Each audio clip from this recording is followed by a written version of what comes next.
Hi everyone. इस video में हम गूगल का होम पेज बनाएंगे और गूगल का होम पेज बनाते हुए हम सीखेंगे कि एक सर्च बार कैसे बनाते हैं। और जैसे जब गूगल पे कभी सर्च करते हैं हम तो नीचे काफ़ी सारे सजेशंस दिखते हैं, तो वो सजेशन भी सर्च बार से कैसे जुड़ा रहेगा ये सब कुछ हम बना के देखेंगे। तो चलो अपनी स्क्रीन पे आते हैं और ये है हमारा फिग्मा का डिज़ाइन। इसका लिंक आपको डिस्क्रिप्शन में मिल जाएगा। आपको क्या करना है, आपको पहली बार फिग्मा ओपन करना है और एक बार आपको खुद से ट्राई करना है। खुद से आप ट्राई करें, खुद से आप देखें इसको कैसे बना सकते हैं। और आपसे जब बन जाता है उसके बाद भी आके वीडियो देखना है। अगर नहीं बनता है, आधा बनता है या 80-90% कितना भी बन जाता है, तो फिर उसके बाद आप आके वीडियो देखिए और फिर आपको समझ में आएगा कि आपने क्या गलती करी है और कैसे हम इसको सही तरह से बना सकते हैं। और एक चीज़ मैं आपको बता दूं प्रोजेक्ट स्टार्ट करने से पहले कि जब भी मैं इस प्रोजेक्ट को बना रहा होऊंगा और आपको कोई ऐसा प्रॉपर्टी दिखता है जो कि आपको ऑलरेडी नहीं पता है, जो कि ऑलरेडी आपने नहीं पढ़ा है और मैं उसका यूज़ करके बना रहा हूँ, तो आपको क्या करना है, मैं उस वीडियो का लिंक डिस्क्रिप्शन में दे दूंगा। अगर मैं कुछ नया यूज़ करता हूँ, कुछ बड़ा और नया है, तो मैं अगर मैंने उस पर वीडियो बनाई है तो उसका लिंक डिस्क्रिप्शन में दे दूंगा।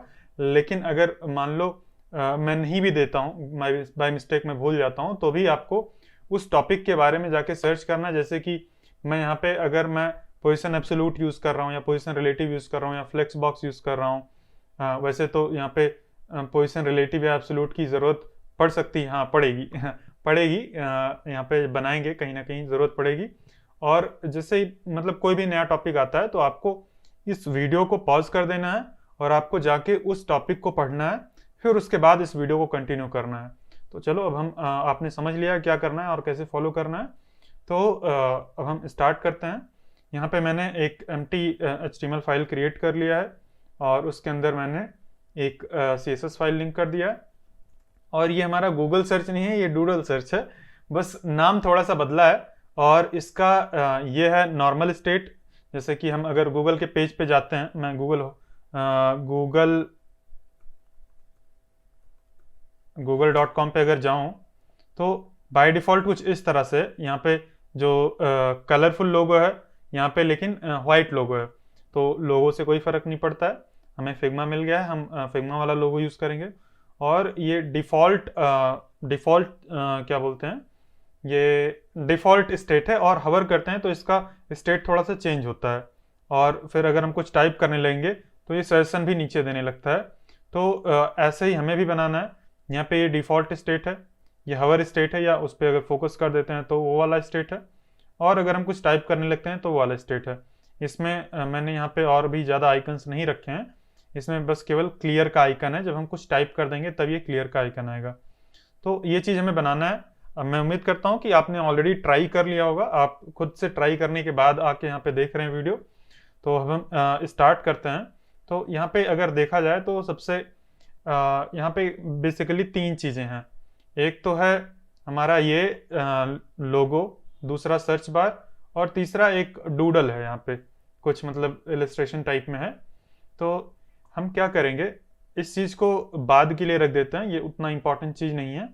इस चीज़ को हम पहले लेते हैं अपना लोगो और इसको एक्सपोर्ट कर लेते हैं। यहाँ पे ये एक्सपोर्ट का ऑप्शन होगा, इस पर क्लिक करेंगे और ये 2x पे अगर हम यहाँ पे क्लिक कर देंगे तो हाई क्वालिटी में एक्सपोर्ट होगा। और एसवीजी एक्सपोर्ट करके देखते हैं और पीएनजी एक्सपोर्ट करके देखते हैं। दोनों में से जिसका साइज़ छोटा रहेगा वो यूज़ कर लेंगे। अगर मैं इसको देखूं तो इसका साइज़ 7 KB है। अगर मैं पीएनजी एक्सपोर्ट कर लेता हूं यहाँ पे और इसको मैं ओपन कर लूं तो इसका साइज़ 11 KB है। तो हम ये वाला एसवीजी यूज़ कर लेंगे। गूगल डूडल मतलब डूडल सर्च जो है, इसको हम अपने इस फाइल में डाल देते हैं, अपने फोल्डर स्ट्रक्चर में। और हमें यहाँ पे एक इमेज यूज़ करना है। अब ये जो इमेज है, ये देखो, ये ये एक इमेज और एक सर्च बार हम मान के चल सकते हैं कि दोनों एक ही कंटेनर में है। तो हम एक कंटेनर ले लेते हैं, उसके अंदर इन दोनों चीज़ को डाल देते हैं। तो मैं एक कंटेनर ले लेता हूँ, डॉट कंटेनर,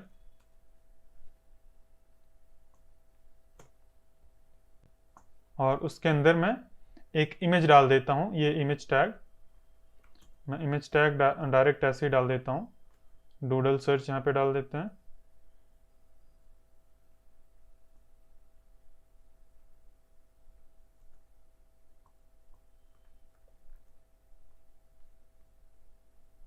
और फिर उसके बाद हमें एक सर्च बार क्रिएट करना है। एक बार हम इसको चल के देखते हैं कि कैसे दिख रहा है। तो ये डूडल सर्च आ गया और ये बहुत ही बड़ा दिख रहा है, काफ़ी बड़ा है ये। तो ठीक है, अभी यहाँ पे हम अपना बैकग्राउंड कलर डार्क करते हैं। ये पूरा का पूरा बैकग्राउंड कलर ये है, इसका कलर कोड मैंने कॉपी कर लिया है। और मैं यहाँ पे आ जाता हूँ और बॉडी के ऊपर मैं कुछ स्टाइल देता हूँ। यहाँ पे बैकग्राउंड कलर ये जो मैंने कॉपी किया था वो डाल देता हूँ। और यहाँ पे मार्जिन होता है, उसको मैं बाय डिफ़ॉल्ट 0 कर देता हूँ। तो कुछ ऐसा हमारा गूगल का होम पेज बन गया है। लेकिन हमें ये चीज़ सेंटर में चाहिए। और इसकी विड्थ हम देख लेते हैं कितनी बड़ी है। 600 पिक्सल है और इसकी भी 600 पिक्सल है। 659, इसकी 670। हाँ मतलब ठीक है, लेकिन हम छोटा कर सकते हैं थोड़ा, क्योंकि कुछ ज़्यादा ही बड़ा दिख रहा है। एक सेकंड में देखता हूँ, जूम्ड इन तो नहीं हूँ मैं। नहीं, जूम्ड इन भी नहीं है। ठीक है, तो यहाँ पे मैंने रख दिया। अभी ये मुझे इस चीज़ को पूरा एकदम से सेंटर में लेके आना है। तो सेंटर में हम कैसे ला सकते हैं? तो पहली बात तो हमें ये जो कंटेनर है इसकी हाइट 100% करनी पड़ेगी या 100 VH करनी पड़ेगी। तो चलो इसकी हाइट कर देते हैं। हम अपने कंटेनर को सेलेक्ट कर लेते हैं और उसकी हाइट कर देते हैं 100 VH। और हाइट सेट करना, देखो हाइट सेट हो गई है, लेकिन हाइट सेट करना बहुत अच्छी बात नहीं होती है। तो हम मिन हाइट सेट कर देंगे। मतलब अच्छी बात इसलिए नहीं होती है कि अगर मान लो उसके अंदर कुछ ज़्यादा कंटेंट आ जाता है और वो अपनी हाइट बढ़ाना चाहता है तो बढ़ेगी नहीं अगर हम हाइट फिक्स कर देंगे। और मिन हाइट अगर सेट करते हैं तो वो बढ़ सकती है, वो मिनिमम हाइट है। तो इतनी हाइट हो गई। अब हम यहाँ पे डिस्प्ले फ्लेक्स लगा सकते हैं और फिर अलाइन आइटम सेंटर ये कर देंगे तो इस तरह से सेंटर में आ जाएगा। और जस्टिफाई कंटेंट सेंटर कर देंगे तो इस तरह से सेंटर में आ जाएगा। ये इतना आ गया है। अभी ये ठीक है, लेकिन जैसे ही मैं इसको छोटा करता हूँ ये स्क्रॉल बार आ जा रहा है यहाँ पे, क्योंकि इमेज की जो विड्थ है वो 600 पिक्सल है, 600 एंड समथिंग है, 659 पिक्सल है। तो इसको हमें क्या करना है, इमेज की जो विड्थ है, इमेज को हम सेलेक्ट कर लेते हैं सीधा इमेज टैग यूज़ करके, या फिर कैसे कर लें, एक क्लास दे देते हैं लोगो। और इस लोगो को सेलेक्ट करके विड्थ कर देते हैं 100%। लेकिन अभी ये बड़ा हो गया, बहुत ही बड़ा हो गया। तो विड्थ 100% कर देते हैं और मैक्स विड्थ सेट कर देते हैं 500 पिक्सल। तो ये सही है, ये कंट्रोल में आ गया और इतना बड़ा है इसका। अभी जब हम छोटा करेंगे तो ये छोटा होता चला जाएगा, ये बाहर नहीं मतलब भागेगा। तो इतना बना लिया हमने। ये सर्च बार तो अभी नहीं बनाया, अभी हमने लोगो को सेंटर में प्लेस कर दिया। अब हम क्या करते हैं, हम अपना सर्च बार बनाते हैं। अब सर्च बार बनाने के लिए अगर हम यहाँ पे कोई भी इनपुट फील्ड ले लें, मैं अभी एक इनपुट फील्ड लेके दिखा देता हूँ। बस इनपुट यहाँ पे अगर रखता हूँ तो क्योंकि हमने अपने कंटेनर के ऊपर डिस्प्ले फ्लेक्स दिया है इसीलिए ये सब साइड बाय साइड आ रहे हैं। ये मतलब ये इसके इधर आ रहा है, लेफ्ट एंड राइट। तो हम एक चीज़ कर सकते हैं, flex direction column, flex direction column कर देंगे तो ये ऊपर नीचे हो जाएगा। वो ऊपर है और ये नीचे है, तो ये सही है। और सेंटर अलाइंड भी है तो ठीक है, ये सेंटर अलाइंड रहेगा दोनों आपस में। अभी ये हमारा जो सर्च बार है, मतलब हमारा इनपुट फील्ड है, वो किसी भी एंगल से ये सर्च बार जैसा लग नहीं रहा है। तो हम ऐसा कुछ कैसे बना पाएंगे? अब ऐसा कोई कंपोनेंट होता नहीं है जिसमें आइकन रहे और उसमें टाइप करने की भी फंक्शनलिटी रहे। तो ऐसा कुछ भी नहीं होता, ये हम खुद से ही बनाते हैं। कैसे? अगर हम गूगल पे चल के देखें तो इनके इसमें अगर हम इंस्पेक्ट करके देखें तो देखो इन लोगों ने कैसे बनाया है। ये इन्होंने यूज़ किया है टेक्स्ट एरिया, यहाँ पे एक टेक्स्ट एरिया टैग होता है और उसके आगे अगर हम देखेंगे तो ये स्टाइल टैग भी लगा है और पता नहीं क्या क्या लगा है, डिव है यहाँ पे, बहुत ही कॉम्प्लेक्स। और यहाँ पे ये आइकन है, आइकन एक डिव के अंदर है, ये देखो। तो कुछ अलग अलग टैग्स को मिला के, मतलब अलग अलग एलिमेंट्स को मिला के तब ये पूरा सर्च बार बनता है, ये केवल एक टैग नहीं है। तो इस तरह से हम भी अलग अलग डिव रख के, अलग अलग डिव मिला के बना सकते हैं इसको।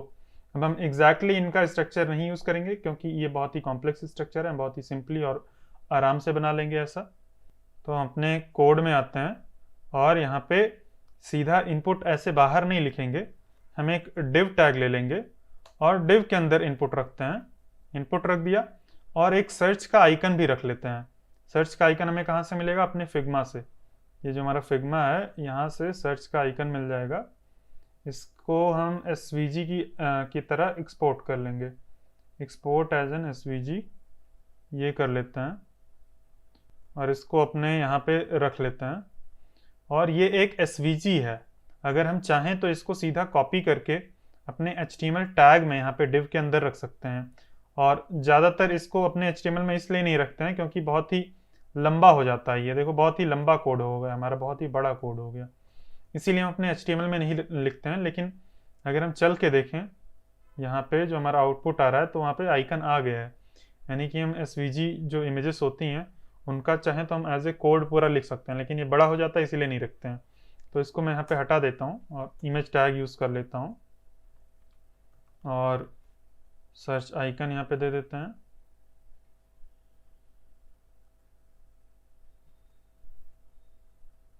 ठीक है, ऐसा कुछ बन गया, लेकिन अभी बहुत ही ख़राब लग रहा है एकदम, किसी भी एंगल से उस तरह से नहीं लग रहा है। तो हम इसको बनाते हैं। अब कैसे बनाएंगे? हम इसको क्लास दे देंगे सर्च बार। अब सर्च बार को हम स्टाइल करना शुरू करेंगे। यहाँ पे सर्च बार ले लिया और सर्च बार की स्पेलिंग ठीक है, ये यहाँ पे वो गलत बता रहा है ये, क्योंकि सर्च बार में यहाँ पे सर्च और बार दो अलग अलग वर्ड्स हैं।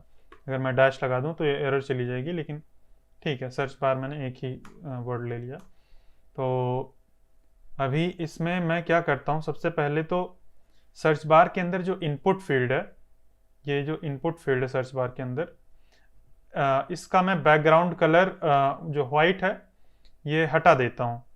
तो सर्च बार के अंदर इनपुट फील्ड है, उसको कैसे सेलेक्ट करेंगे?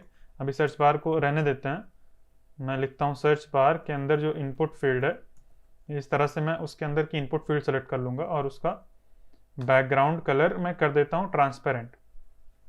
तो जो पीछे कलर है वो आ जाएगा, मतलब हमें कोई कलर नहीं दिखेगा।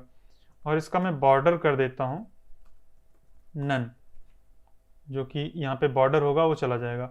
अभी यहाँ पे अगर मैं क्लिक करता हूँ तो ये आउटलाइन आ रहा है कुछ, ये आउटलाइन है। अभी मैंने बॉर्डर नन कर दिया है, देखो जब तक बॉर्डर नन नहीं किया था तब तक कुछ ऐसा दिख रहा है, और जब हम क्लिक करते हैं तो ये फोकस हो जाता है। जब यहाँ पे फोकस करते हैं तो उसके किनारे आउटलाइन आ जाता है। तो हमें बॉर्डर नन भी करना है और आउटलाइन नन, ये दोनों कर देते हैं। तो अब एकदम से गायब हो गया वो इनपुट फील्ड है, अगर हम चाहें तो टाइप भी कर सकते हैं, लेकिन एकदम से गायब हो गया वो। तो अभी जो टाइप भी कर रहे हैं उसका कलर जो है वो ब्लैक आ रहा है, इसका मैं कलर कर देता हूँ वाइट, ऐसे ही कर देता हूँ ना। तो ये देखो टाइप हो रहा है, लेकिन बहुत ही मतलब पता नहीं चल रहा है कहाँ पे इनपुट फील्ड है। तो हमने इनपुट फील्ड एकदम से गायब कर दिया। अब हम क्या करेंगे, अपने इस सर्च बार को अपना बॉर्डर दे देंगे। ये बॉर्डर इतना पिक्सल 1 पिक्सल का होगा। यहाँ पे अगर प्रॉपर्टीज़ में आके देखें तो इधर दिखा नहीं रहा है, मुझे लगता है अगर हम यहाँ पे CSS सेलेक्ट कर लें तो ये CSS का कलर आ रहा है, लेकिन प्रॉपर्टीज़ नहीं दिखा रहा है। बॉर्डर 1 पिक्सल सॉलिड और ऐसा कुछ दिखाना चाहिए। उसके लिए हम ये डेब मोड टॉगल कर लेंगे यहाँ से, और फिर यहाँ पे बॉर्डर दिख गया हमें, बॉर्डर 2 पिक्सल सॉलिड। तो यहाँ पे हमें नहीं देना है, हमें सर्च बार के ऊपर देना है। बॉर्डर हमने दे दिया, ये आ गया, और बॉर्डर रेडियस भी है 40, तो बॉर्डर रेडियस दे देते हैं 40 पिक्सल। तो ऐसा कुछ हमारा सर्च बार बन गया। अभी बहुत अच्छा नहीं लग रहा है क्योंकि इनका अलाइनमेंट अभी एकदम सही नहीं है। तो अलाइनमेंट सही करने के लिए हम यहाँ पे लगाएंगे डिस्प्ले फ्लेक्स और अलाइन आइटम सेंटर, ये कर देंगे तो ये आइकन और टेक्स्ट हमारा अलाइन, दोनों इनका अलाइनमेंट सही हो जाएगा। ठीक है, अभी यहाँ पे साइड्स में कुछ गैप नहीं है। यहाँ पे अगर हम देखें, यहाँ पे अगर किसी भी एलिमेंट को क्लिक करके और अल्ट दबा के हम किसी को हवर करते हैं तो कितना गैप है वो दिखाता है। एक एलिमेंट को सेलेक्ट कर लेंगे और अल्ट के साथ हवर करेंगे, तो यहाँ पे मैं हवर कर रहा हूँ तो ये 35 पिक्सल का गैप है इधर यहाँ पे साइड में। तो मैं पैडिंग दे देता हूँ इस पर, पैडिंग टॉप एंड बॉटम 0 रखता हूँ, लेफ्ट एंड राइट 35 था तो मैं 36 कर देता हूँ पिक्सल्स। और मैं सारा कुछ काम पिक्सल्स में ही कर रहा हूँ, और आप देखना कि पिक्सल्स में करके भी हम इसको रिस्पॉन्सिव बना सकते हैं एकदम अच्छे से। ये टॉप एंड बॉटम भी कुछ पैडिंग दे देते हैं, यहाँ पे 20 पिक्सल है तो 20 पिक्सल्स दे देते हैं पैडिंग। यहाँ पे टॉप एंड बॉटम 20 पिक्सल, तो इतना मोटा और इतना बड़ा सर्च बार बन गया, लेकिन हमें इतना बड़ा नहीं चाहिए। ये इतना बड़ा इसलिए है क्योंकि एक बार हम आइकन देखते हैं, आइकन की हाइट एंड विड्थ 28 पिक्सल है यहाँ पे हाइट, और ये हाइट ये यहाँ पे भी 28 पिक्सल है। तो ये ठीक है, अगर हम इसकी हाइट थोड़ी सी बड़ी करें, हाइट नहीं विड्थ थोड़ी सी बड़ी करेंगे तो शायद ये बहुत ख़राब नहीं लगेगा। तो एक काम करते हैं, लेकिन फिर भी हम इसको टॉप एंड बॉटम से थोड़ा सा कम करते हैं, 14 पिक्सल या 12 पिक्सल करके देख लेते हैं। ये सही लग रहा है, लेकिन ये आइकन भी मुझे थोड़ा बड़ा लग रहा है। आइकन मैं छोटा करता हूँ, ये जो आइकन है, आइकन पे कोई क्लास दे देते हैं,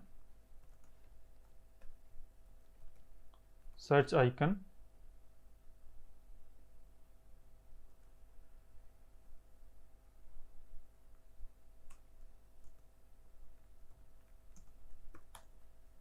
और इसकी विड्थ 28 है, 28 से घटा के मैं 24 पिक्सल कर देता हूँ। हाइट ऑटोमेटिक घट जाएगी, 20 अगर कर दें, ठीक है। गूगल की वेबसाइट पर देख लेते हैं कितना बड़ा है। हाँ 20 ठीक है, तो इतना बड़ा हो गया। और इसकी विड्थ हम बढ़ा के कितना करते हैं, इसकी टोटल विड्थ कितनी है, 800 पिक्सल है, 825, हम 700 करते हैं ऐसा कुछ। तो हम किसकी, सर्च बार की विड्थ बढ़ाएंगे, विड्थ कर देंगे। अगर मैं कर दूं इसको 700 पिक्सल, देखो 700 पिक्सल मैं विड्थ कभी नहीं दूंगा। अगर मैं ये कर देता हूं तो ठीक है, सही लग रहा है, दिख भी रहा है 700 पिक्सल। थोड़ा सा मैं 600 अगर कर दूं तो देखो सही है।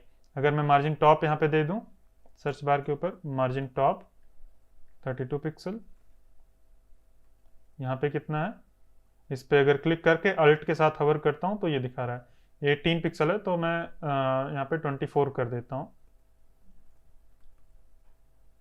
ठीक है। या 32 ही सही लग रहा था, 32 ही सही लग रहा था, उतना ही कर देते हैं 32 पिक्सल। तो ये इतना बन गया है। अभी इसको मैंने विड्थ दी है 600 पिक्सल, लेकिन उसमें दिक्कत ये हो जाएगी कि अगर हम छोटा करेंगे तो ये सर्च बार आ जाएगा, सर्च बार बोल रहा हूँ, स्क्रॉल बार आ जाएगा। तो इसीलिए हमें कभी भी विड्थ नहीं सेट करनी चाहिए हार्ड कोड करके। अगर हमें रिस्पॉन्सिव बनाना है कि मोबाइल में भी अच्छा दिखे, तो विड्थ अगर नहीं सेट करते हैं तो फिर क्या करेंगे, तो फिर उतना बड़ा कैसे होगा। हमें क्या सेट करना है, हमें सेट करना है विड्थ 100%। अब 100% अगर कर देंगे तब तो बहुत बड़ा हो जाएगा, ये एकदम बाहर निकल गया स्क्रीन के, कुछ ज़्यादा ही बड़ा हो गया। और ये एकदम बाहर इसलिए जा रहा है क्योंकि हमने बॉक्स साइजिंग बॉर्डर बॉक्स नहीं की है, तो यहाँ पे आके बॉक्स साइजिंग बॉर्डर बॉक्स कर लेते हैं। देखो एक तो इसकी विड्थ हमने 100% कर दी, और 100% यानी कि पेरेंट की विड्थ जितना बॉडी की विड्थ होगी उतना है, या तो कंटेनर की जितनी विड्थ है उतना है। और फिर उसमें ऐड हो गया है पैडिंग, इधर लेफ्ट एंड राइट 24 पिक्सल या जितना भी हमने दिया होगा, लेफ्ट एंड राइट कितना पिक्सल दिया है पैडिंग, ये 36 पिक्सल, तो वो एक्स्ट्रा बढ़ गया है।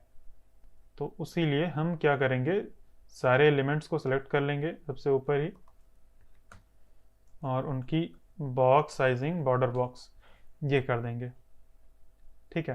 तो अब इसकी जो विड्थ है एकदम 100% हो गई। तो ऐसे ही करना है। अब हमें क्या करना है, एक चीज़ और सेट कर देना है इसके साथ, मैक्स विड्थ 600 पिक्सल। जो हमने विड्थ सेट करी थी उसको हम मैक्स विड्थ में लेके आके रख देंगे। तो इससे क्या होगा, ये 600 पिक्सल से बड़ा नहीं होगा, लेकिन अगर छोटा करेंगे तो छोटा होगा। देखो मस्त, यही है रिस्पॉन्सिव बनाने का जो रेसिपी है, जो तरीका है यही है। इसीलिए हम कभी भी विड्थ या हाइट नहीं सेट करते हैं, वो सब दिक्कत करती है। हाइट हमें बहुत ही रेयर केसेस में सेट करना है, जहाँ पे पता है कि वो दिक्कत ना करे, हाइट और विड्थ दोनों। अभी यहाँ पे अगर हम अपनी इनपुट फील्ड को देखें तो इसी के अंदर है कहीं ना कहीं इनपुट फील्ड, और जो इनपुट फील्ड है वो बस यहीं तक है, ये यहीं तक है। अगर यूज़र यहाँ पे क्लिक करेगा तो वो फोकस ही नहीं हो रहा है, टाइप करने के लिए आ ही नहीं रहा है। तो हमें क्या करना है, इनपुट फील्ड की विड्थ को 100% कर देना है। इसकी विड्थ कर देंगे 100%। तो अभी यहाँ पे टाइप हो सकेगा। लेकिन अगर यूज़र यहाँ पे एकदम थोड़ा सा ऊपर बॉर्डर के आसपास लेके जा रहा है तो नहीं हो रहा है, क्योंकि इनपुट फील्ड हमारी काफ़ी पतली सी है। मैं इसको एक बैकग्राउंड कलर दे देता हूँ, बैकग्राउंड कलर पिंक। तो इनपुट फील्ड जो है इतनी पतली है। अब जब इसके बीच में क्लिक करेगा यूज़र इसी पिंक वाले एरिया पे, तभी ये टाइप होगा। तो हमें क्या करना है, ये ऐसा करना है कि ये ऊपर तक जाए। अब हमने ऊपर तो पैडिंग दे दी है, इसमें हमने क्या की है, ये टॉप एंड बॉटम पैडिंग दे दी है, तो ये नहीं देंगे, ये इसको 0 कर देते हैं। तो अब एकदम से सट गया। अब ये जो पैडिंग टॉप एंड बॉटम है, ये हम इनपुट फील्ड पे दे देते हैं। Padding top and bottom 20 pixel यहां पे दे देते हैं, ठीक है। पैडिंग सही है, top and bottom left and right सब जगह पे हमने पैडिंग दे दी। अब यूज़र यहाँ पे क्लिक करेगा तो भी टाइप करने के लिए फोकस हो जाएगा वो। अगर मैं इसका बैकग्राउंड कलर हटा दूँ तो अब मैं अगर कहीं बाहर हूँ, यहाँ पे आके क्लिक करता हूँ तो भी ये टाइप करने के लिए आ गया और मैं टाइप कर पा रहा हूँ। सही है, मस्त है, इतना काम कर गया, बन गया। अब मुझे क्या करना है, देखो एकदम सही चल रहा है। और हमने जो पैडिंग दी है इनपुट पे, वो लेफ्ट राइट टॉप बॉटम सब कुछ दे दी है। इसीलिए जो टाइपिंग स्टार्ट हो रही है वो यहाँ से हो रही है स्टार्ट, नहीं तो पहले क्या थी, पहले एकदम उसके साइड से स्टार्ट हो रही थी। जब ये पैडिंग नहीं था, जब एकदम सर्च बार के जो आइकन है वहाँ से ये टाइपिंग स्टार्ट हो रही थी, जो कि बहुत अच्छा नहीं लग रहा है। हमें थोड़ा सा गैप दे के फिर टाइपिंग करवानी है। तो यहाँ से इतना गैप होना चाहिए, तो उतना गैप आ गया है जब हम ये चीज़ दे देते हैं पैडिंग। सही है, इतना बन गया। अभी हमने ये चीज़ ये नहीं किया है, हमने एक हवर स्टेट और ये फोकस स्टेट नहीं लगाया। अगर हम गूगल पे जाएं, google.com जो है, तो हम जैसे इस पे हवर करते हैं कुछ तो आता है, मतलब उसका बैकग्राउंड कलर चेंज हो जाता है, और वो चीज़ हमारे फिग्मा में है। अगर हम यहाँ पे आए तो उसकी हवर स्टेट ये है, और इसका बैकग्राउंड कलर जो है वो चेंज होके, बाय डिफ़ॉल्ट कुछ भी बैकग्राउंड कलर नहीं है, लेकिन जैसे ही हवर किया जाता है उसका बैकग्राउंड कलर ये हो जाता है। तो हम किस पे हवर करते हैं तब बैकग्राउंड कलर चेंज होता है, सर्च बार पे। तो हम लगाएंगे सर्च बार और कॉलन हवर। जब इस तरह से करेंगे तो उस पर जैसे ही हवर होगा हम कुछ भी चेंज कर सकते हैं, बैकग्राउंड कलर रेड कर सकते हैं। तो देखना, मैं जैसे हवर कर रहा हूँ इसका बैकग्राउंड कलर रेड हो गया, लेकिन हमें रेड नहीं करना है। हमें क्या करना है, ये वाला कलर, इसको मैंने कॉपी किया है, मैं ये एक बार फिर से कॉपी कर लेता हूँ, मेरे रेड हटा के ये चीज़ कर देता हूँ। तो यहाँ पे जैसे ही मैं हवर कर रहा हूँ ये रेड हो जा रहा है, मतलब रेड नहीं, जो कलर हमने दिया वो हो जा रहा है। और भी एक चीज़ होता है यहाँ पे, अगर हम देखें तो ये जो बॉर्डर है वो गायब हो जाता है। देखो बॉर्डर कलर गायब, ठीक है। तो बॉर्डर का कलर भी एक्चुअल में, बॉर्डर कहीं जाता नहीं, बॉर्डर उधर ही है, बस बॉर्डर का कलर भी इसी का कलर हो जाता है। तो बॉर्डर कलर में एक काम करता हूँ, बॉर्डर कलर ये कर देता हूँ, तो हवर करने पे ऐसा लगेगा कि बॉर्डर गायब हो गया।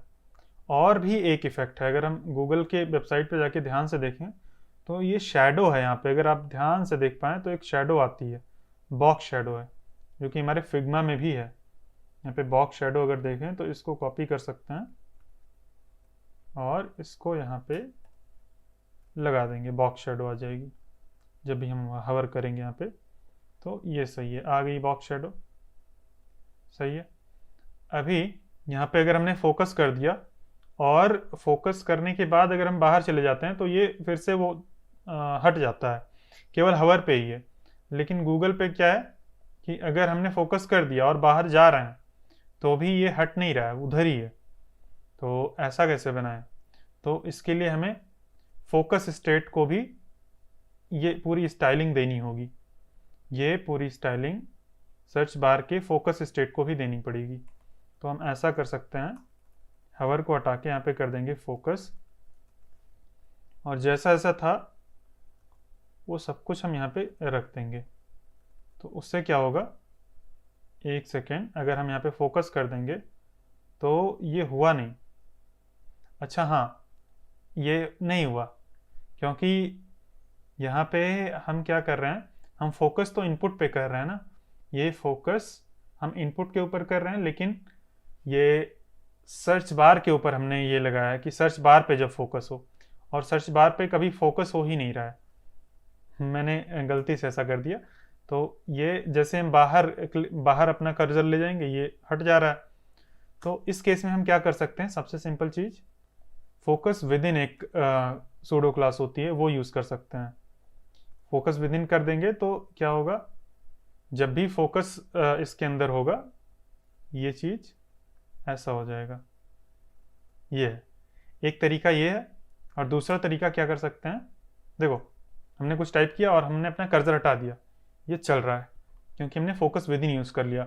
इसका मतलब कि अगर सर्च बार जो है इसके अंदर किसी भी एलिमेंट के ऊपर फोकस है तो उस सर्च बार को सेलेक्ट कर लो।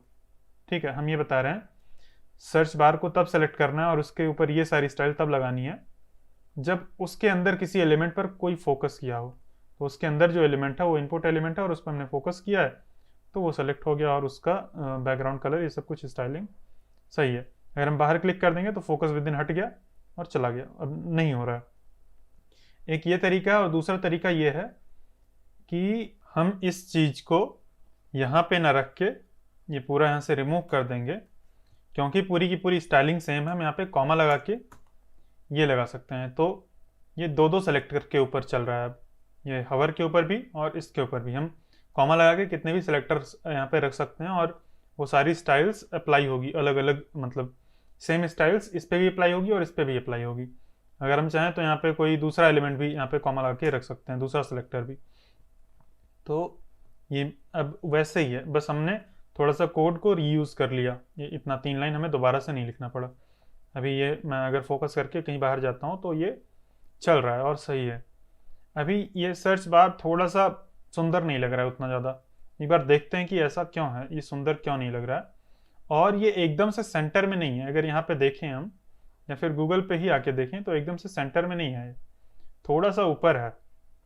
तो ये अलाइन आइटम सेंटर करने वाला चीज तो नहीं चलेगा। तो क्या कर सकते हैं, हम अलाइन आइटम सेंटर ही रखते हैं।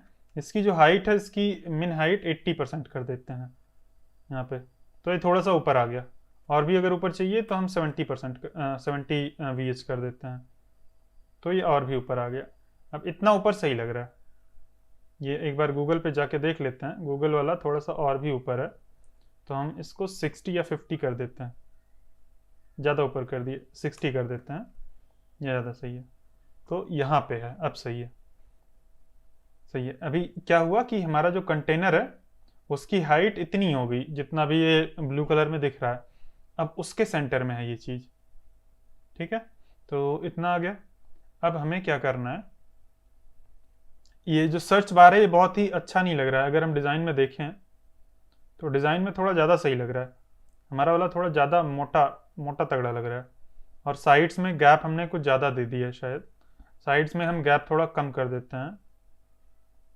साइड में जो गैप है ये मैं 24 पिक्सल कर देता हूँ, ये पैडिंग अब ठीक लग रहा है थोड़ा। और टॉप एंड बॉटम की जो पैडिंग हमने यहाँ पे दी थी इसको मैं 18 या 16 कर देता हूँ, अब सही लग रहा है ये सर्च बार। और इसके अंदर हम टाइप जो कर रहे हैं थोड़ा सा छोटा लग रहा है मुझे, एक बार चेक करते हैं इसमें जो टाइप किया गया है। हाँ, इसका एक तो फॉन्ट फैमिली भी अलग है, फॉन्ट फैमिली रोबोटो है, और फॉन्ट साइज क्या है 24 पिक्सल है। तो फॉन्ट साइज हम देते हैं 24, तो मुझे लगता है कुछ ज़्यादा बड़ा हो जाएगा, लेकिन 18 कर सकते हैं। ये 24 थोड़ा ज़्यादा बड़ा हो गया, मैं 18 कर देता हूँ। हाँ ये सही है, इतना बड़ा सही लग रहा है। और फॉन्ट फैमिली ये रोबोटो यहाँ से कॉपी करके पेस्ट कर देते हैं, लेकिन अभी रहने दो, वहाँ से नहीं पेस्ट करते हैं हम। हमें पहले ये फॉन्ट फैमिली चाहिए होगी, तो गूगल फॉन्ट्स पे चले जाएंगे। गूगल फॉन्ट्स, यहाँ से रोबोटो वाली फॉन्ट फैमिली ले लेंगे।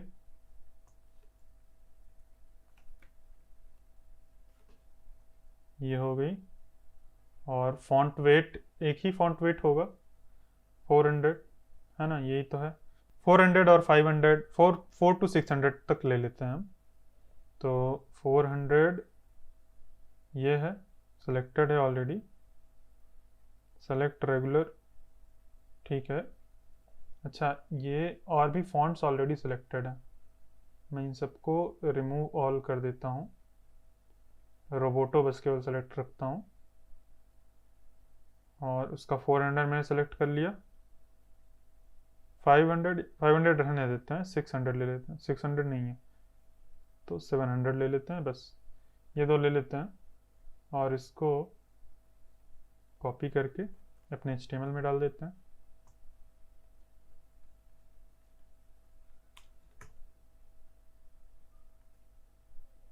इसको मैंने यहाँ पे डाल दिया। और ये है, यहाँ पे बताया गया है कि कैसे इसको फॉन्ट फैमिली को देना है। तो अगर मान लो किसी कारणवश ये रोबोटो फॉन्ट फैमिली नहीं आती है, तो सैंस सेरिफ हो जाएगा, जो कि रोबोटो के सिमिलर होगा। तो ये फॉल बैक होता है यहाँ पे कि अगर रोबोटो नहीं मिला तो ये चल जाएगा, और ये भी उसके सिमिलर रहेगा, ठीक है। और मैं एक काम करता हूँ, ये पूरी फॉन्ट फैमिली मैं बॉडी पे दे देता हूँ यहाँ पे, और इनपुट के अंदर मैं इनहेरिट करवा लेता हूँ। बाय डिफ़ॉल्ट फॉन्ट फैमिली जो होती है वो सारे एलिमेंट्स के ऊपर इनहेरिट हो जाती है, लेकिन यहाँ पे नहीं इनहेरिट होती है। जो इनपुट फील्ड्स होती हैं उसकी फॉन्ट फैमिली इनहेरिट नहीं होती है बाय डिफ़ॉल्ट। यहाँ पे अगर हम स्क्रॉल करके आएँ और देखें तो इसकी फॉन्ट फैमिली ये एम्प्टी दिखा रहा है यहाँ पे। अगर हम कंप्यूटर में सर्च करें फॉन्ट फैमिली, तो ये एरियल है, ये इनहेरिट नहीं हुआ। अगर कोई मैं पी टैग यहाँ पे रखता, मैं मान लो यहाँ पे एक पी टैग रख देता हूँ और उसके अंदर कुछ भी रख देता हूँ, तो ये ब्लैक एकदम आ गया है, दिख तो नहीं रहा है, लेकिन इसकी फॉन्ट फैमिली देखो ये इनहेरिट हो गई बाय डिफ़ॉल्ट, ये इनहेरिट होके आ गई। अगर हम स्टाइल्स में जाके देखें तो ये देखो इनहेरिटेड फ्रॉम बॉडी। तो सारे एलिमेंट्स की फॉन्ट फैमिली, फॉन्ट से रिलेटेड जितनी भी प्रॉपर्टीज़ होती हैं इनहेरिट हो जाती हैं, लेकिन जो फॉर्म एलिमेंट्स होते हैं, फॉर्म एलिमेंट जैसे कि बटन हो गया, इनपुट फील्ड हो गया, इनके अंदर फॉन्ट फैमिलीज या फॉन्ट से रिलेटेड कोई भी चीज़ इनहेरिट नहीं होती है।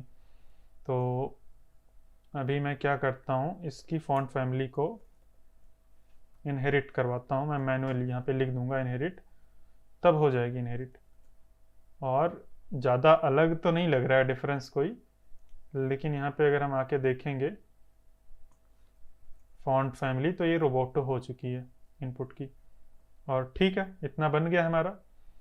और हमने एक सर्च बॉक्स बना लिया, मतलब हमने एक एकदम से न्यू लुकिंग सर्च बार बना लिया, ऐसा कुछ, जो कि हमारे HTML में होता ही नहीं है।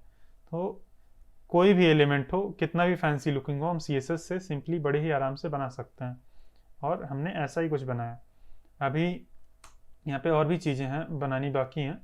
एक तो क्रॉस का आइकन देना है, और एक क्रॉस का आइकन तब दिखे जब इस पे फोकस हो। अब ये सारी चीज़ें ज़्यादातर जावास्क्रिप्ट से करी जाती हैं, और ये क्लोज का आइकन दबाएंगे तो ये मतलब क्लियर हो जाएगा जितना भी हमने यहाँ पे टाइप किया है। ऐसा कुछ हम कर सकते हैं, और ये हम जावास्क्रिप्ट से ही कर पाएंगे, CSS से नहीं कर सकते हैं। क्लियर करने के लिए हमें जावास्क्रिप्ट ही लगेगी। हम आइकन दे सकते हैं, चलो हम आइकन दे के देखते हैं। अगर मैं यहाँ पे आइकन दूँ, ये हो गया हमारा सर्च बार पूरा। उसके अंदर एक इमेज है जो कि है सर्च का आइकन, और एक इनपुट टैग है जिसमें हम टाइप कर रहे हैं, और एक और इमेज टैग ले लेते हैं जिसमें हम क्लोज आइकन दे देंगे, और उसको हमें यहाँ से एक्सपोर्ट करना पड़ेगा। ये है, और इधर अब इस बार यहाँ पे बटन दिख रहा है, अभी तक इधर एक्सपोर्ट का ऑप्शन आ रहा था। कोई नहीं, जिधर भी दिख जाए उधर से एक्सपोर्ट कर लेंगे। यहाँ भी एक्सपोर्ट का बटन है। ठीक है, मैं इसको यहाँ से डाउनलोड कर लेता हूँ। तो पीएनजी की तरह डाउनलोड हो गया, एसवीजी मुझे डाउनलोड करना है। तो ये है क्लोज आइकन, ये ले लिया मैंने, और मैं इसको यहाँ पे डाल देता हूँ, और मैं इसका यूआरएल दे दूंगा क्लोज आइकन, और फिर इसका नाम भी कॉपी करके अल्ट टैग में डाल दूंगा यहाँ पे। एक बार चल के अगर हम देखें तो ये क्लोज आइकन आ गया है। इस पे मैं एक क्लास दे देता हूँ, क्लोज आइकन, और क्लोज आइकन की भी विड्थ मैं उतनी ही कर दूंगा जितनी इसकी है सर्च आइकन की। तो अगर दोनों चीज़ें सेम हैं, मतलब सेम स्टाइल से, तो हम ऐसे कॉमा लगा के लिख सकते हैं। और अगर मैं सेव करता हूँ कंट्रोल एस, यानी कि फॉर्मेट बाय डिफ़ॉल्ट, यहाँ पे मेरे में फॉर्मेट ऑन सेव ऑन है ऑप्शन एक होता है, तो सेव करने पे फॉर्मेट होता है, तो ये 2 लाइन में, अलग अलग लाइन में कर दे रहा है। और ठीक है, इसकी जो विड्थ है वो 20 पिक्सल होगी, अगर ये नहीं होती है तो थोड़ी सी बड़ी है। ठीक है, तो हमारा आइकन यहाँ पे आ गया और एकदम सही है। लेकिन ये आइकन हमें तभी दिखना चाहिए जब कुछ टाइप हो, है ना। लेकिन अब उतना करने के लिए हमें कम से कम फोकस हो तब दिखे। तो देखते हैं कैसे कर सकते हैं। मुश्किल है, केवल CSS से मुश्किल है।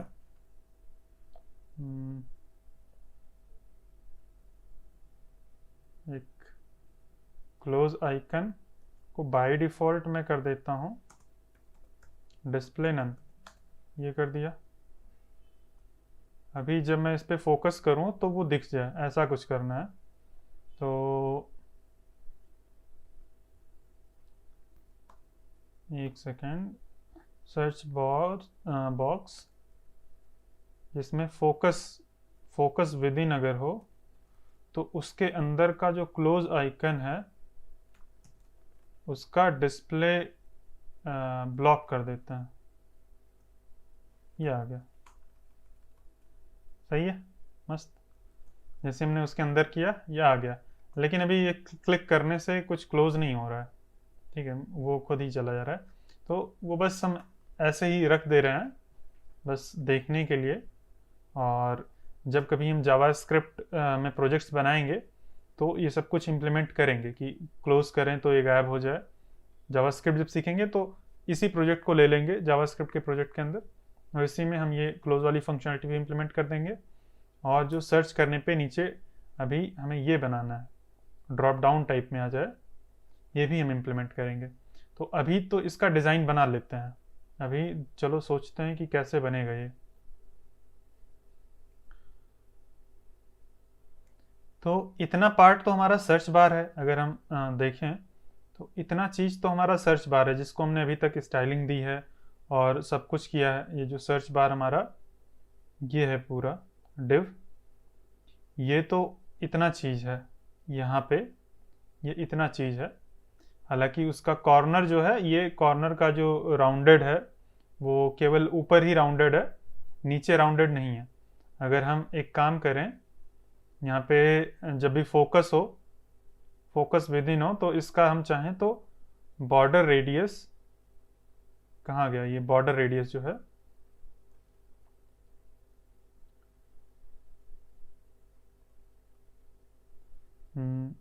फोकस विद इन पे बॉर्डर रेडियस हम चेंज कर सकते हैं। बॉर्डर रेडियस यहाँ पे और भी वैल्यूज़ दे सकते हैं हम, मुझे एग्जैक्टली याद नहीं है। इधर से चलो 40 और 0 0 अगर हम ऐसा कर देंगे तो ये देखो ऐसा बन गया। तो कुछ ऐसा बन जा रहा है, देखो ये ऐसा। तो ये हमारा सर्च बार ही है जो यहाँ पे है, ये हमारा सर्च बार ही है, बस इसमें कुछ यहाँ पे नीचे ड्रॉप डाउन और भी आ गया है, तो ये अलग चीज़ है। ये नीचे से हम मान के चल सकते हैं, ये नीचे वाला अलग चीज़ है और ये ड्रॉप डाउन अलग, मतलब सर्च बार अलग चीज़ है। तो हम एक ये बनाते हैं नीचे सजेशन मेन्यू,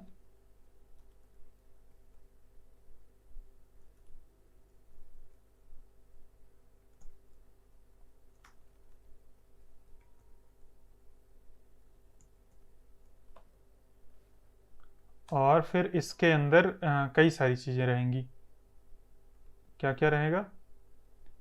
एक ऐसे मतलब लिस्ट हम मान सकते हैं, तो हम इसको यूएल भी ले सकते हैं, यूएल टैग, लेकिन इसमें बाय डिफ़ॉल्ट पैडिंग रहता है तो रहने देते हैं।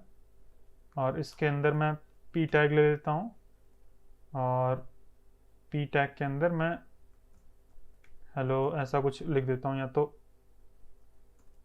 मैंने वहाँ से कॉपी, फिग्मा से कॉपी पेस्ट कर लिया है यहाँ पे। और इसी लाइन को मैं डुप्लीकेट कर देता हूँ शिफ्ट अल्ट डाउन एरो से। शिफ्ट अल्ट और डाउन एरो अगर मैं प्रेस करता हूँ तो ये डुप्लीकेट हो जाती है पूरी की पूरी लाइन। तो ये कर दिया मैंने, और ये सब कुछ यहाँ पे दिख रहा है। और मैं जो यहाँ पे इनपुट का कलर मैंने दिया था, इनपुट का कलर वाइट नहीं, मैं कर दूंगा इनहेरिट, और इनहेरिट करने से इनपुट का कलर ब्लैक ही रहेगा, लेकिन मैं बॉडी पे मैं कलर वाइट दे देता हूँ, कलर वाइट। और एक बार देख लेते हैं, कलर इन सब का वाइट नहीं है मुझे लगता है, ये कुछ ये वाला कलर है, तो ये कलर मैं ले लेता हूँ। हाँ अब सही है। तो इतना आ गया। अभी जो हमारा सर्च कहाँ गया, ये चीज़ सजेशन मेन्यू है, इसका बैकग्राउंड कलर हम देते हैं।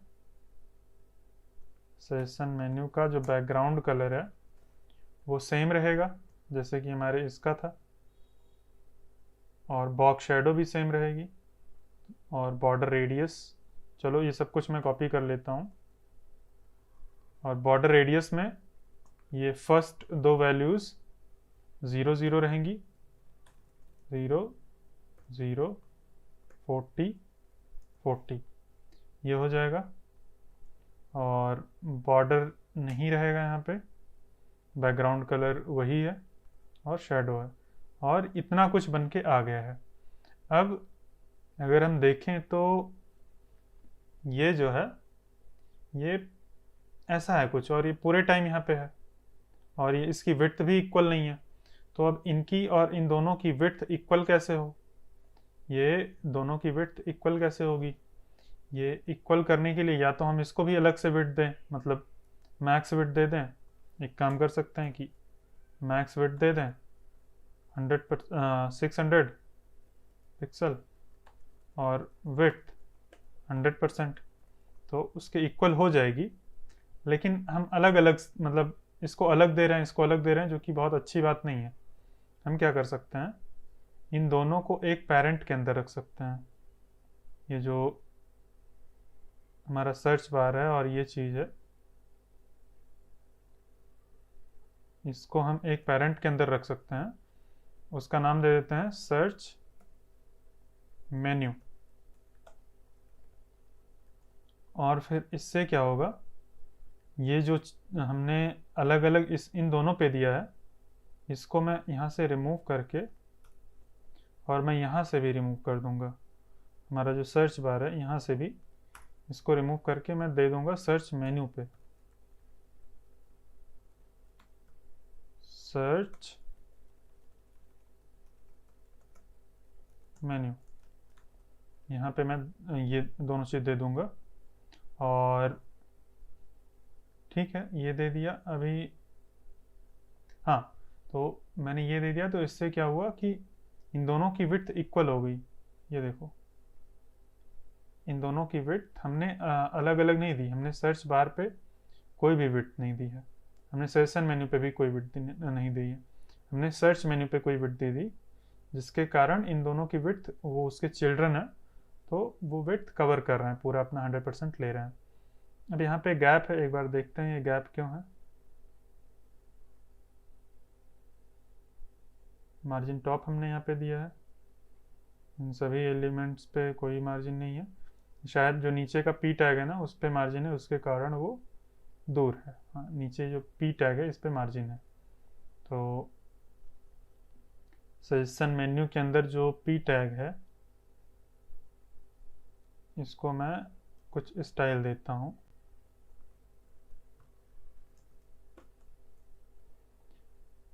इसके अंदर का पी टैग यहाँ पे मैं दे दूंगा मार्जिन 0, तो ये यहाँ पे एकदम सट जाएगा। और ये हमें पूरे टाइम पे नहीं दिखाना है, ठीक है, पूरे टाइम नहीं दिखाना है, लेकिन अभी चलो स्टाइल करते हैं थोड़ा सा। और मार्जिन ये हो गया, और पैडिंग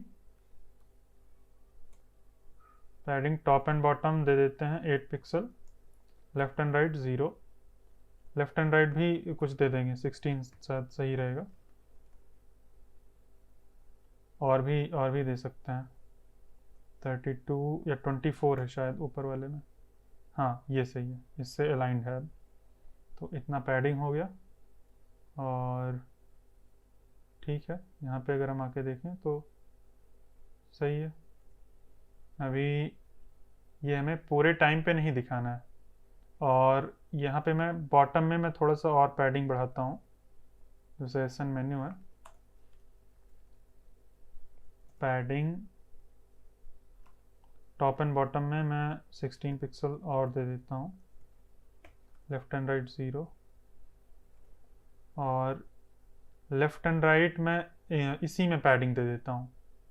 यहाँ पे जो हमने 24 दिया है इसको मैं 0 कर देता हूँ, और ये कर देता हूँ, तो ये ज़्यादा सही है। और टॉप में 16 पिक्सल ठीक है, बॉटम में मैं 24 ही रखता हूँ। यहाँ पे पैडिंग को हम ऐसे अलग अलग वैल्यूज़ में दे सकते हैं। अब ये टॉप के लिए हो गया, ये लेफ़्ट राइट के लिए हो गया, ये बॉटम के लिए हो गया, तो बॉटम में मैंने थोड़ा और बढ़ा दिया पैडिंग। ठीक है, अभी अगर इस पे हवर करें, अगर हम गूगल पे जाएं और गूगल पे जाके अगर कुछ भी यहाँ पे आके हवर करते हैं तो उसका कलर थोड़ा सा चेंज होता है। तो ये चेंज जो कलर है ये हमें करना, और ये हमारे फिग्मा में है नहीं शायद, हाँ ये नहीं है, इसको हमें करना पड़ेगा। तो एक बार मैं इंस्पेक्ट करके देख लेता हूँ कि इनका कलर क्या है। और यहाँ पे अगर मैं हवर करूँ, इस तरह से हम हवर स्टेट लगा सकते हैं, लेकिन ये हवर करने पे नहीं हो रहा, हो सकता है जावास्क्रिप्ट से कर रहे हो ये लोग।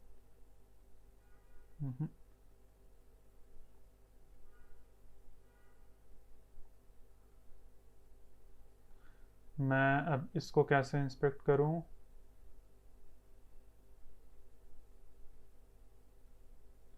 इसकी स्क्रीनशॉट ले सकते हैं, स्क्रीनशॉट ले लिया। वो वाला कलर मुझे चेक करना है कि क्या कलर है वो, इसको मैं डाउनलोड्स में सेव कर देता हूँ। और एक सेकेंड, इधर से मैं यहाँ पे डाल देता हूँ, और मैं एक इमेज टैग में लगा के मैं बस उसका कलर चेंज मैं आपको दिखा रहा हूँ कि अगर मुश्किल है, किसी भी चीज़ का कलर आप नहीं देख पा रहे हैं तो कैसे हम देख सकते हैं। तो मैंने अपनी वेबसाइट में ही वो पूरा स्क्रीनशॉट लगा दिया। और फिर ये एक्सटेंशन मेरे में है, कलर पिकर आई ड्रॉपर। यहाँ पे अगर हम देखेंगे, कलर पिकर आई ड्रॉपर मैंने एक्सटेंशन इंस्टॉल कर रखा है। अब इससे हम इस चीज़ का कलर कोड देख सकते हैं।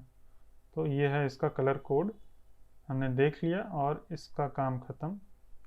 इसको हटा देते हैं, इसको यहाँ से डिलीट कर देते हैं। कलर कोड मैंने कॉपी कर लिया है, और ये कॉपी किया मैंने।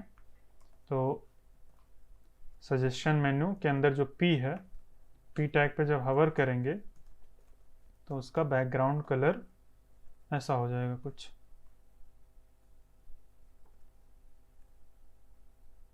ये, और मैंने जो शुरुआत में पैडिंग यहाँ पे दी थी 24, वो ज़्यादा सही है, 24 पिक्सल, और यहाँ पे 0 कर देते हैं। ठीक है, ये सही है। और कर्सर पॉइंटर ये हो गया। तो इतना बन गया है, मतलब देखो हमने ये ड्रॉप डाउन मेन्यू टाइप में बना लिया है। और अब हमें क्या करना है कि जब इस पे फोकस हो तभी ये नीचे वाला है, वैसे ना है। और चलो करके देखते हैं कैसे होगा। जब उस पे फोकस हो तब ये आए। तो हम ऐसा कर सकते हैं, ये फोकस विद इन है, और हम ये चीज़ सेलेक्ट कर सकते हैं, फोकस विद इन पे प्लस लगा देंगे। और सजेशन मेन्यू को, एक सेकेंड मैं आपको ये दिखा देता हूँ। इसको बाय डिफ़ॉल्ट सजेशन मेन्यू को हम डिस्प्ले नन कर देंगे।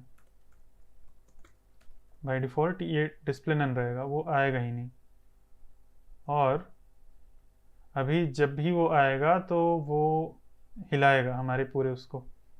मैं ठीक है, कोई नहीं, उसको डिस्प्ले नन कर दिया है मैंने।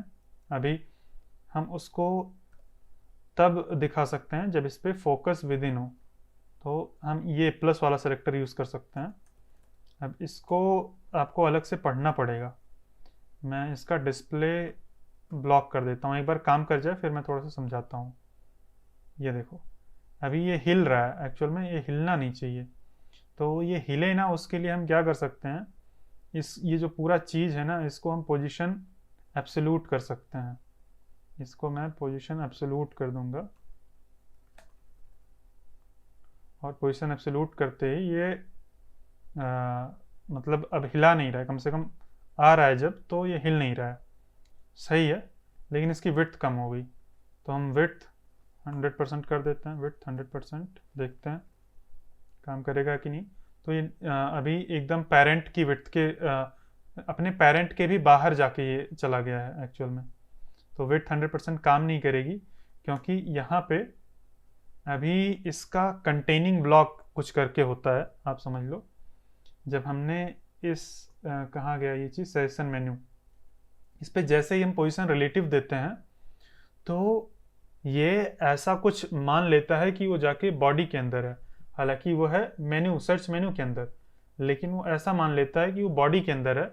अब हम परसेंटेज में अगर विड्थ देंगे तो वो पेरेंट की यानी कि बॉडी की विड्थ ले लेगा। बॉडी की कितनी विड्थ है, यहाँ पे अगर हम देखें विड्थ तो 900, इधर अगर कॉर्नर में आप देखना 994 है। और अभी अगर मैं इसकी विड्थ परसेंटेज में कर दूं तो देखना इसकी भी विड्थ 944 हो जाएगी। सजेशन मेन्यू जो है इसकी विड्थ अभी तो यहाँ पे अगर हम देखें तो 944 नहीं, 994। तो जैसे ही हम पोजीशन एब्सोल्यूट किसी भी एलिमेंट पे देते हैं वो तुरंत भाग के चला जाता है अपने, उसका जो कंटेनिंग ब्लॉक होता है वो बन जाता है बॉडी, वो एकदम बाहर चला जाता है अपने अंदर से, मतलब अपने पेरेंट से। तो उसके अंदर लेके आने के लिए हमें क्या करना है, इसका पेरेंट क्या है, ये सर्च मेन्यू है। तो हमें सर्च मेन्यू के अंदर, कहाँ गया सर्च मेन्यू, इधर कहीं होगा। सर्च मेन्यू के अंदर हमें पोजीशन रिलेटिव देना पड़ेगा। अगर हम यहाँ पे पोजीशन रिलेटिव दे दें तो उसका कंटेनिंग मेन्यू फिर से चेंज होके आ जाएगा, जो असली वाला था, जो पहले था वो आ जाएगा। तो अब इसका जो कंटेनिंग ब्लॉक है वो ये हो गया है सर्च मेन्यू। जैसे ही पोजीशन एब्सोल्यूट देते हैं वो बाहर चला जाता है एकदम से। तो ऐसा कुछ सही है, इतना हो गया। अब देखो क्या हो रहा है, यहाँ पे क्लिक कर रहे हैं, ये खुल रहा है, ये खुल रहा है। लेकिन थोड़ा सा डिज़ाइन वाइज थोड़ा सा अच्छा नहीं लग रहा है, क्योंकि ये जो शेडो है ना ये ऊपर आ रही है इसकी, और यहाँ पे अगर हम देखें तो ये शेडो नहीं, यहाँ पे एक बॉर्डर है और दोनों चीज़ एकदम से मिला हुआ लग रहा है।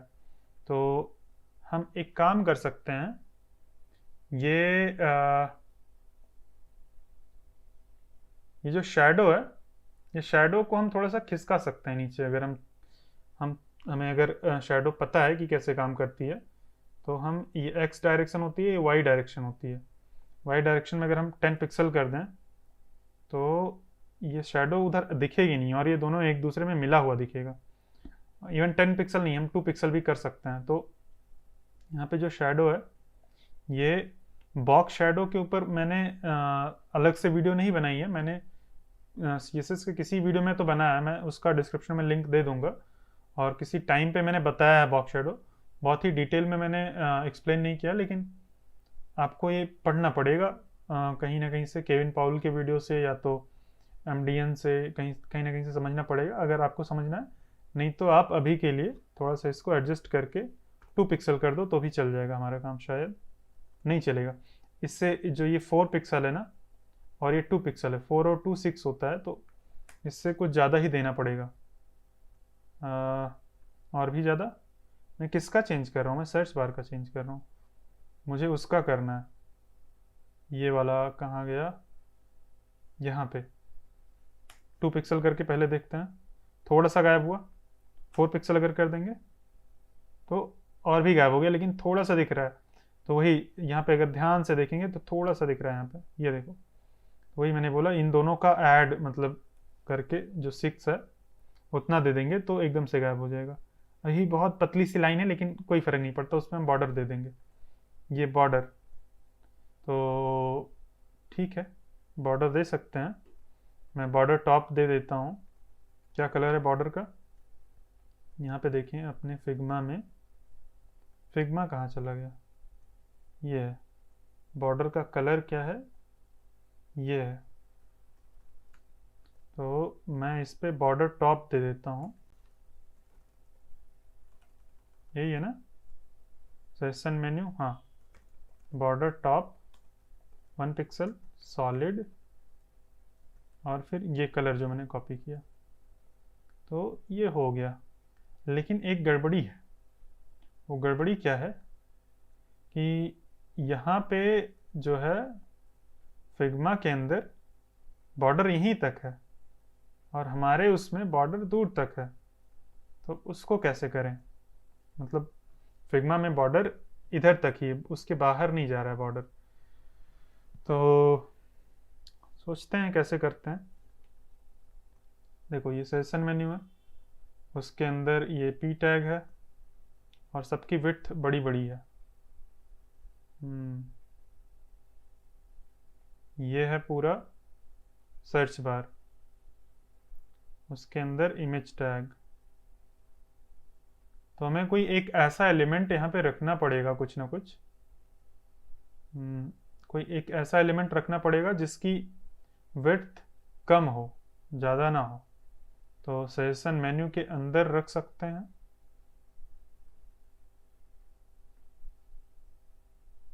या तो हम एक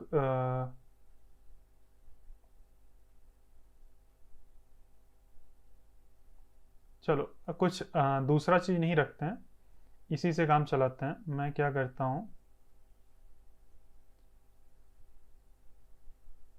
मैं बॉर्डर जो सबसे ऊपर वाला एलिमेंट है ना उस पर दे दूंगा। और फिर भी गड़बड़ा जाएगा, सही नहीं रहेगा, क्योंकि इसकी विड्थ हमें पूरी चाहिए। अगर हम यहाँ पे आके हवर कर रहे हैं गूगल पे तो ये पूरा का पूरा दिख रहा है। और हमें ये जो अंदर बॉर्डर है, एक बार यहाँ पे देख लेते हैं कि इन्होंने बॉर्डर कैसे बनाया है। तो देखो बॉर्डर के लिए अलग डिव रखा है इन्होंने भी। तो वही मैं भी सोच रहा था कि अलग डिव रखनी पड़ेगी बॉर्डर के लिए। तो चलो रख लेते हैं एक डिव यहाँ पे,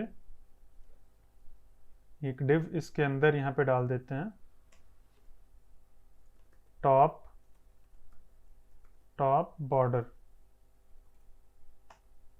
तो बस ये केवल बॉर्डर रहेगा और कुछ नहीं रहेगा टॉप में।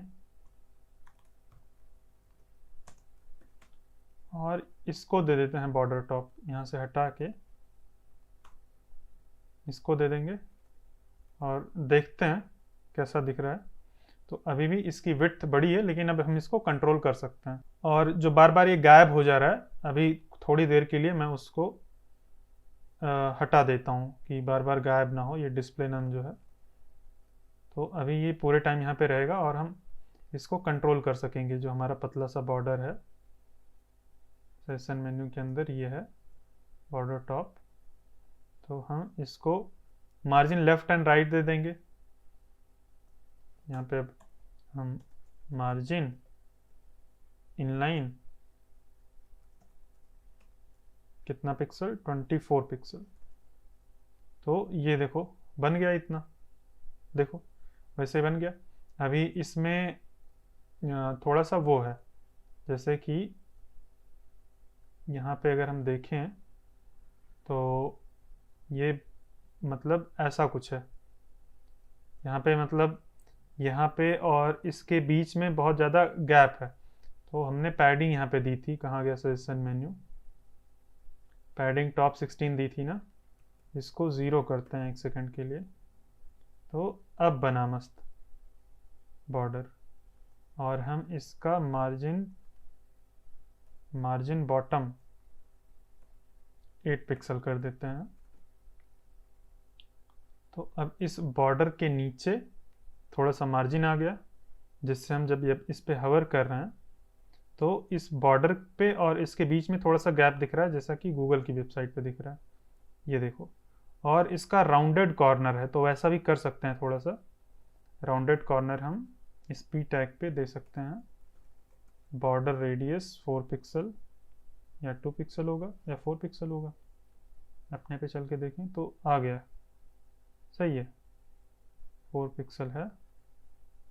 और ये जो कर्व है थोड़ा सा हमारा ज़्यादा है, देखेंगे तो ये ज़्यादा है, तो उसको भी थोड़ा कम करते हैं।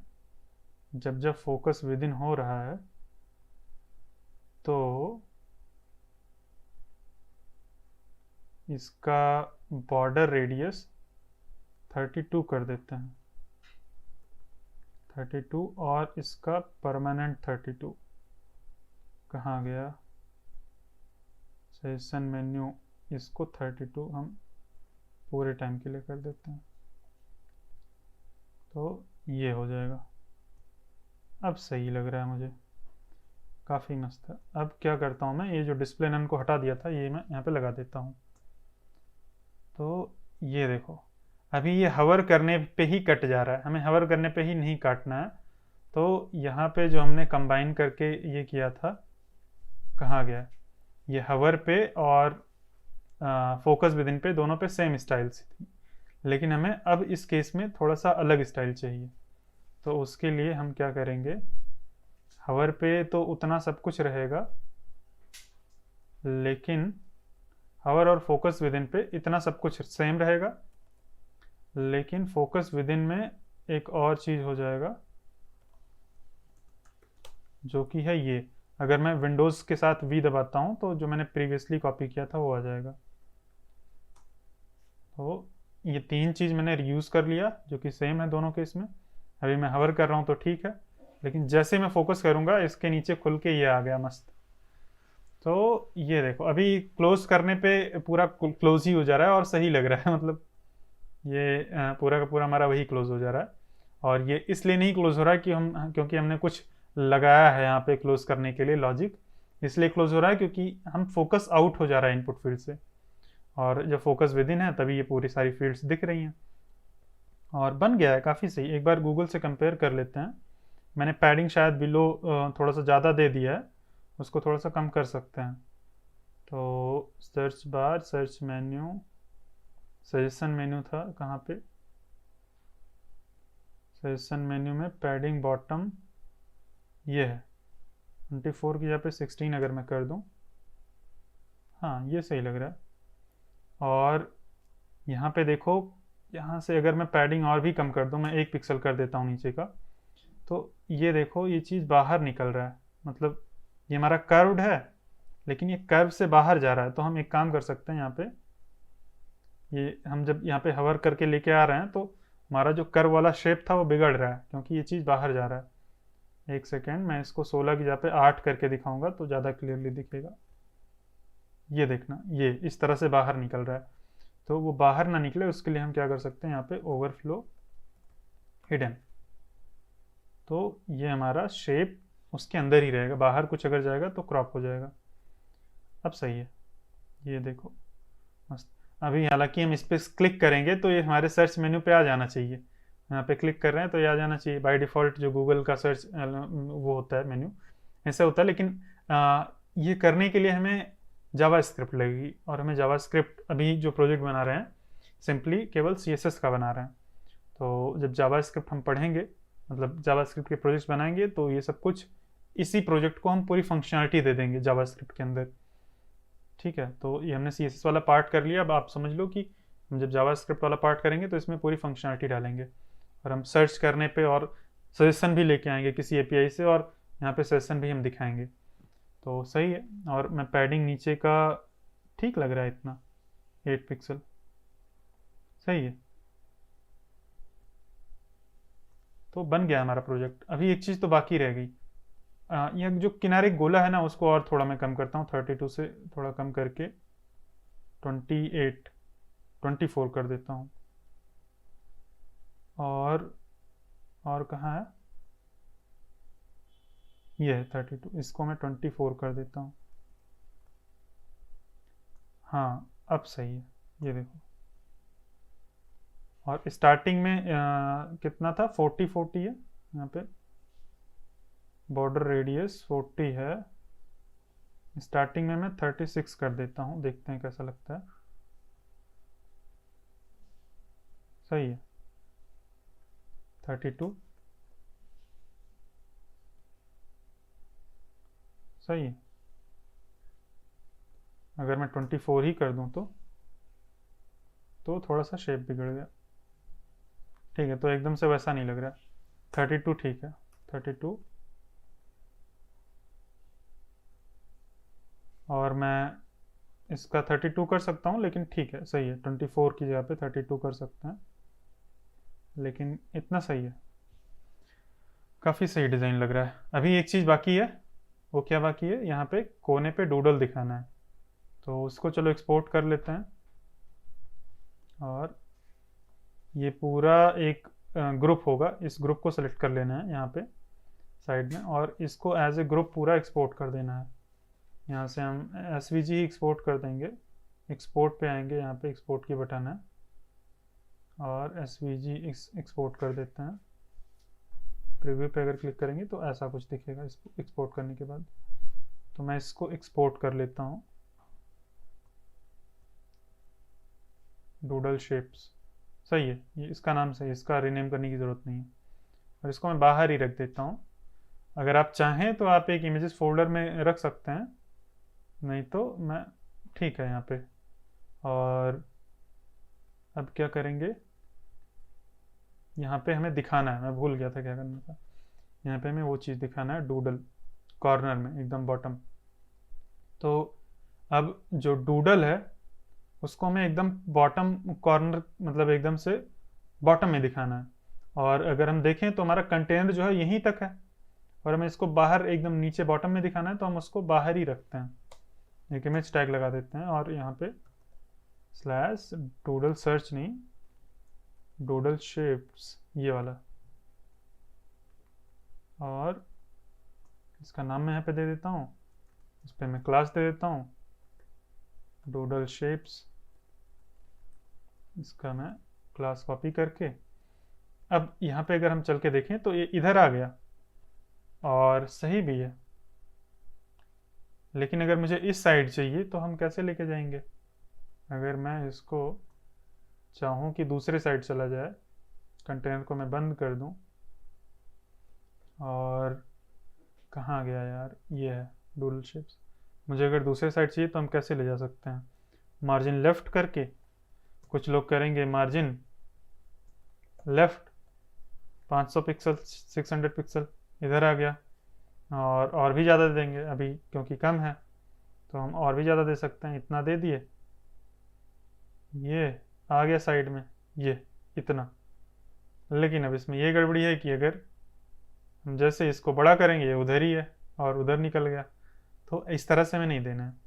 हम अगर मार्जिन लेफ्ट ऑटो करके दें, मार्जिन लेफ्ट ऑटो, अगर ये ऑटोमेटिक चला जाता तो अच्छी बात है, लेकिन ये गया ही नहीं। तो हम क्या कर सकते हैं, हम इस इमेज को एक डिव के अंदर डाल सकते हैं,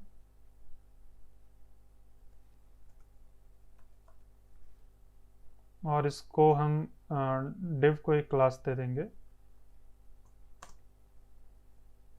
डूडल्स कंटेनर, डूडल्स का कंटेनर। और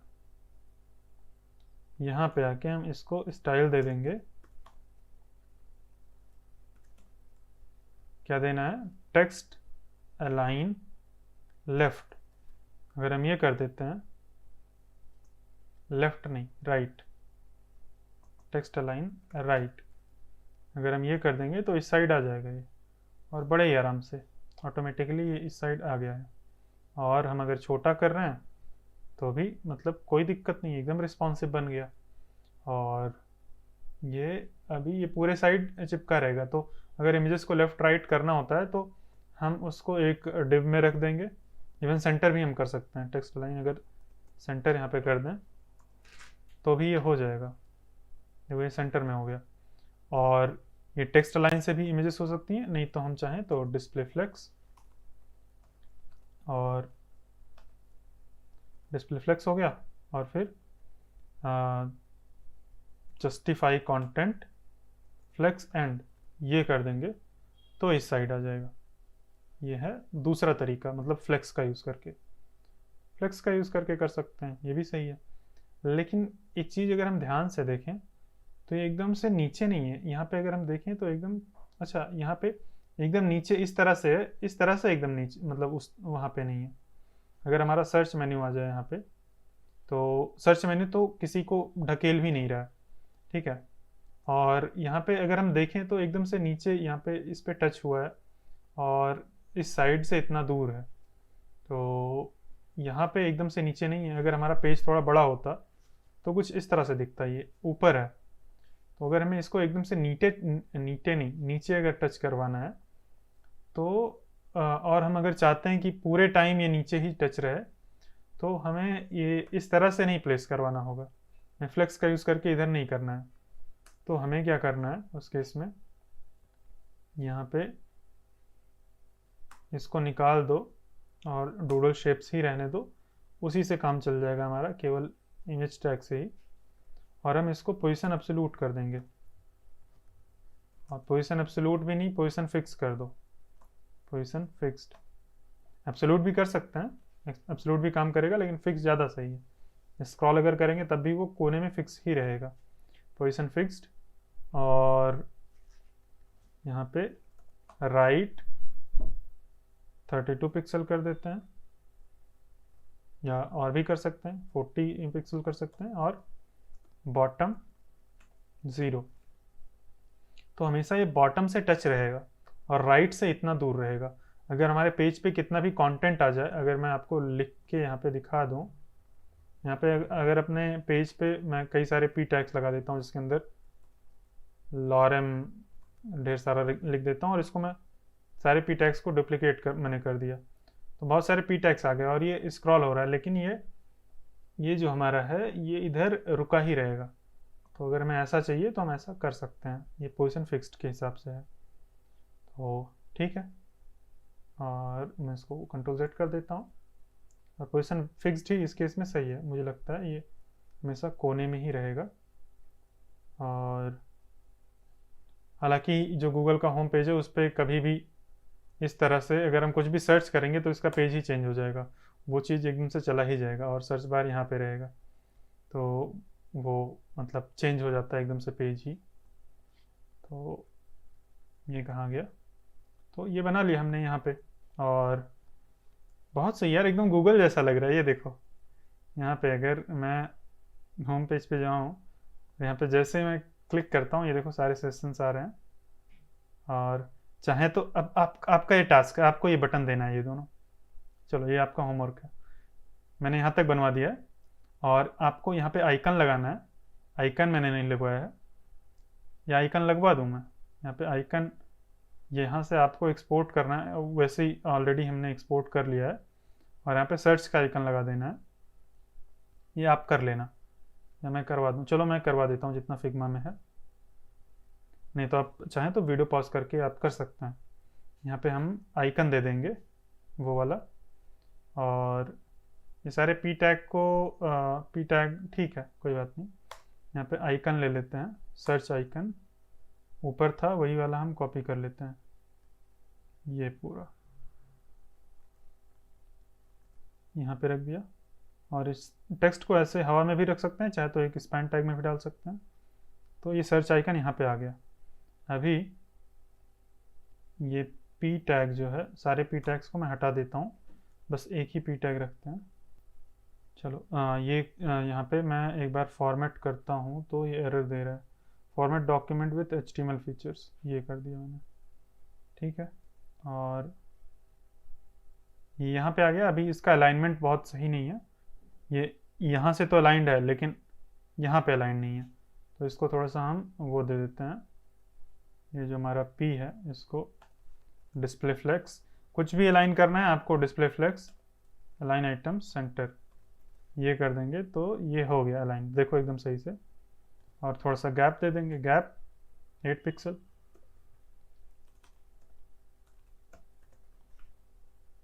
तो इतना सा गैप आ गया।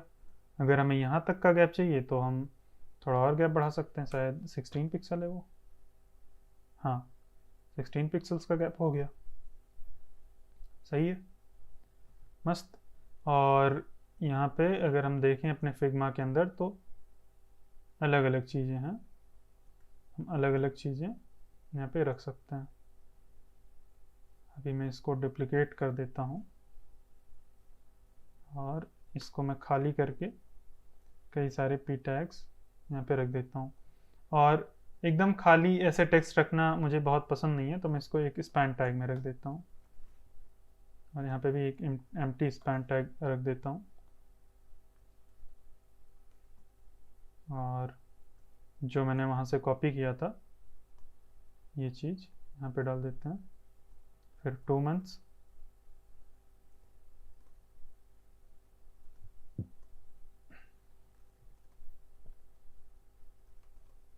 तो अलग अलग चीज़ें मैंने यहाँ पे डाल दी। और अगर यहाँ पे क्लिक करेंगे तो ये देखो एकदम गूगल के जैसे बना लिया। अब आपका काम है कि आपको ये वाली बटन बनानी है दोनों, I am feeling lucky, I am feeling Google search Google search और आई एम फीलिंग लकी, ये चीज़।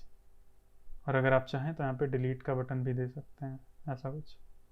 तो आप ट्राई करना, और चाहें तो कोई दूसरा आइकन लगा सकते हैं। हमने यहाँ पे सर्च का आइकन तो लगा दिया है वही वाला, आप चाहें तो कोई दूसरा आइकन कहीं से डाउनलोड करके लगा सकते हैं। हालांकि हमारे फिग्मा में तो यही है, सर्च आइकन ही है। तो ऐसा कुछ बनाना होता है जो एक डेवलपर का काम होता है, उसको फिग्मा मिलेगा, ऐसे में फिग्मा मिला और हमने हूबहू एज इट इज़ बना दिया। ये देखो, अगर हम इसको बड़ा करें थोड़ा, ये देखो इसका एक प्रीव्यू मोड होता है, एक बार मैं प्रीव्यू पे क्लिक करता हूँ, देखते हैं होता है कि नहीं।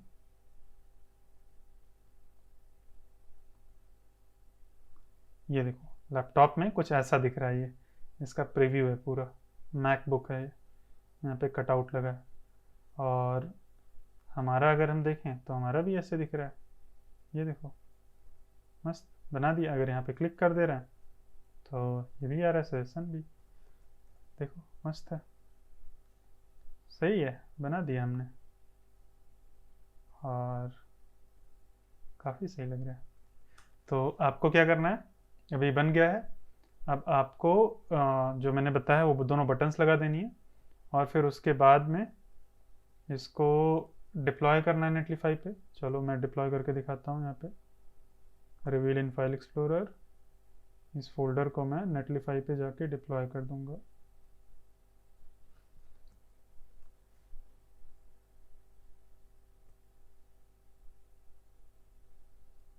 और साइट्स के अंदर चले जाना है। अगर आपको नहीं पता है कि नेटलीफाई पे कैसे डिप्लॉय करते हैं तो उस वीडियो का लिंक मैं वीडियो के डिस्क्रिप्शन में डाल दूंगा, मैंने ऑलरेडी बता रखा है। आप वहाँ से देख के नेटलीफाई का अकाउंट बना के और फिर आप डिप्लॉय कर देना है। यहाँ पे नीचे डिप्लॉय का ऑप्शन है, इसको मैं डिप्लॉय कर दूंगा ऐसे ही।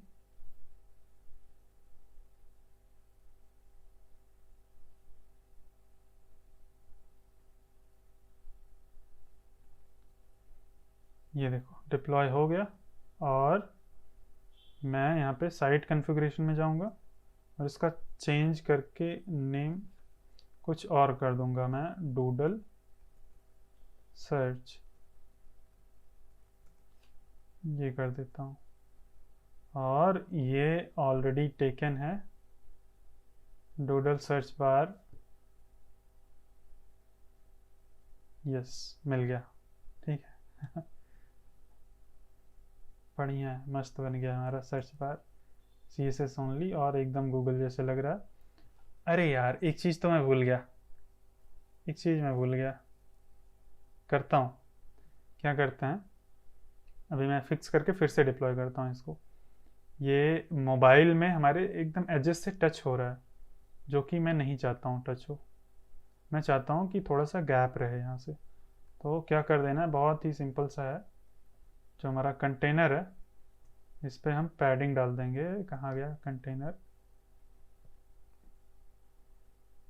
इस पर पैडिंग इनलाइन 16 पिक्सल, बस इतना कर देना है। 1 मिनट में रिफ्रेश करता हूँ तो ये मैं प्रोडक्शन पे चेक कर रहा हूँ, जो डिप्लॉय कर दिया है ये हमारा लोकल वाला, यहाँ पे वो काम करेगा। ये देखो अब एकदम साइड से एजेस एजेस में नहीं ये टच हो रहा है और सही है। ये देखो